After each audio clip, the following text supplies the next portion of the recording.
Request करके काहे कि साउंड बा तबे हमनी की आवाज आप लोग तक पहुंचाता। थोड़ा थोड़ा पीछे हो जाए लोग,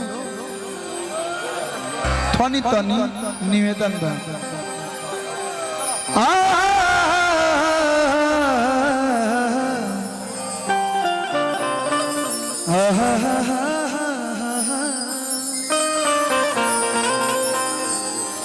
एगो छोटा सा देवी माई के भजन, छोटा सा एकदम, कहे कि समय ज्यादा हो चुकल बा। मंच पे उपस्थित हमारे AR म्यूजिक रिकॉर्ड्स के मालिक हमारे सोनू भैया बानी, स्वागत बा। हमारे रजनीश भैया स्वागत अभिनंदन। मुरली सोनी भैया भैया के स्वागत अभिनंदन। वाह चेहरा में जान मारा था।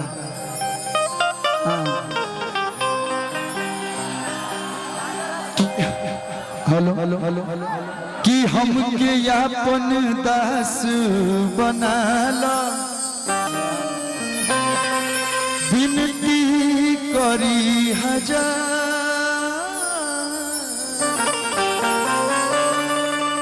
तोहरे चरण के धूल से मैया बनी तकदीर हमार। भैया जे स्पीकर के पास खड़ा बना, आप लोग थोड़ा सा हट जाए लोग स्पीकर के पास से, जहाँ भी स्पीकर पर थोड़ा थोड़ा साइड हो जाए लोग, अच्छा लगे। हाँ हाँ हाँ कि अर्जी अपने बाटे हमरो भाग्य जगाई दे तू।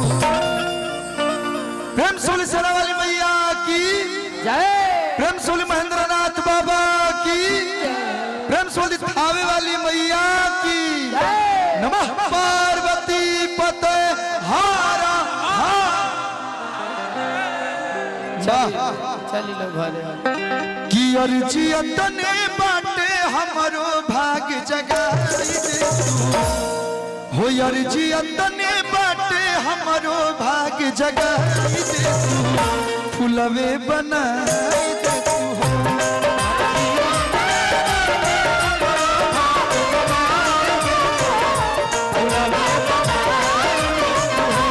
मैया हौल जैसा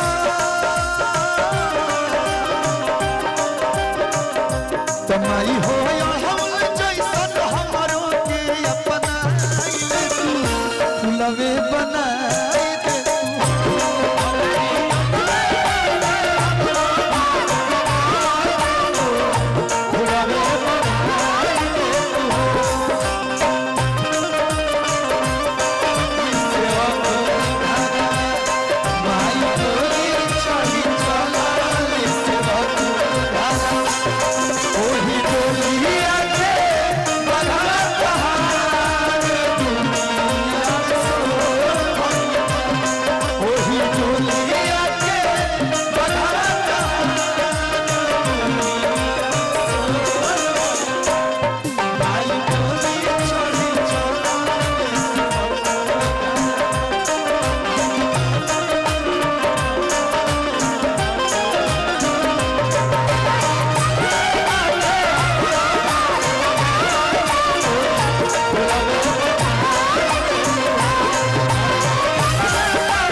भक्ता मैया हाँ सचिया सवेरे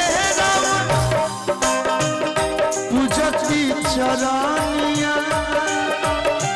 हो जाए सवारथ मैया मोहर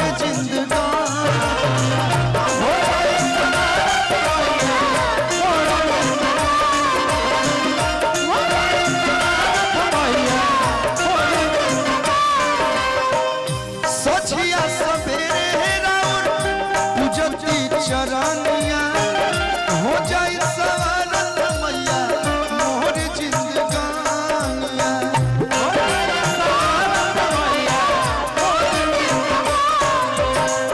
आज पता लगला कि तुम्हारा भैया के भगिना हो तो हमारो भगिने लगल।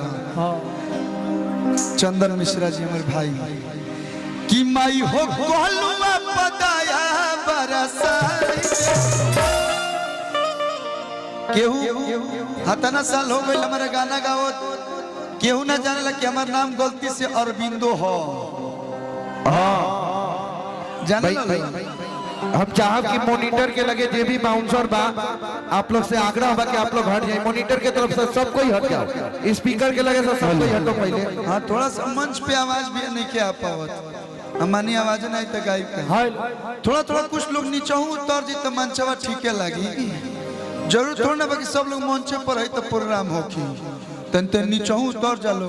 अब होने लोग बाड़े तू ऐसे खड़ा रहो, हई देखे थोड़े ना लोग आइल बा, थोड़ा थोड़ा पीछे हो जाएंगे कि माई हो गोलुआ पताया बरसाई दे तू फूलवे बनाई दे